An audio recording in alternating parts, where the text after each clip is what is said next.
മരം കോച്ചുന്ന തണുപ്പുള്ള ഒരു ക്രിസ്മസ് കാലത്ത് ചിക്കാഗോയുടെ തെരുവിൽ നടക്കുന്ന ഒരു കഥയാണ് ദ ബർഗ്ലേഴ്സ് ക്രിസ്മസ്, മോഷ്ടാവിൻ്റെ ക്രിസ്മസ് എന്നത്.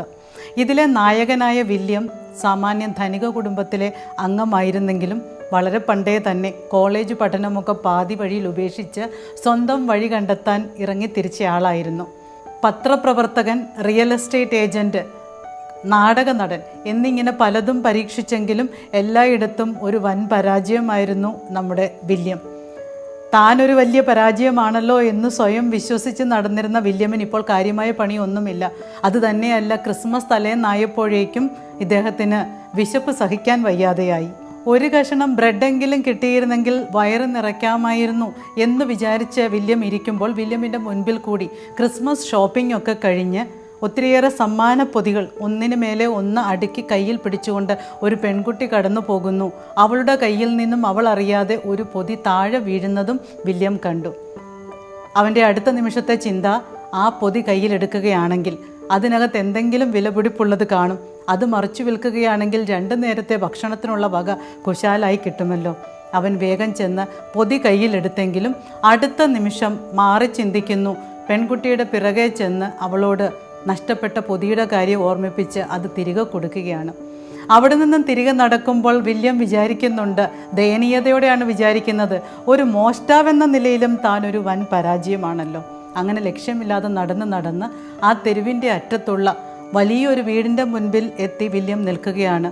ദീപാലങ്കൃതമായ വീട്ടിൽ ക്രിസ്മസ് വിരുന്ന് നടക്കുകയാണെന്ന് വ്യക്തം. കാരണം ധനികരായ ആളുകളാണ് അവിടേക്ക് വന്നു കയറുന്നതൊക്കെ.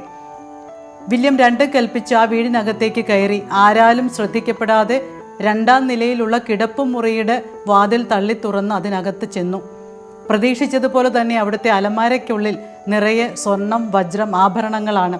അവ ഓരോന്നായി പെറുക്കി പോക്കറ്റിൽ ഇടുകയാണ്. പെട്ടെന്ന് ആ മുറിയുടെ കതക് തള്ളി തുറന്ന് ഒരു സ്ത്രീ ആ മുറിയിലെ ലൈറ്റ് ഇടുകയാണ്.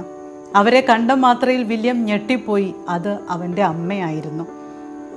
പിതാവിൻ്റെ ബിസിനസ് വ്യാപിച്ചതിൻ്റെ ഭാഗമായി അവർ ആ നഗരത്തിലേക്ക് താമസം മാറ്റിയ വിവരം പോലും വില്യം അറിഞ്ഞിരുന്നില്ല. വർഷങ്ങളുടെ വിടവുണ്ടായിട്ടും തൻ്റെ മകനെ ഒറ്റ നോട്ടത്തിൽ തിരിച്ചറിഞ്ഞ അമ്മ ഓടി വന്ന് ആലിംഗനം ചെയ്യുകയാണ്.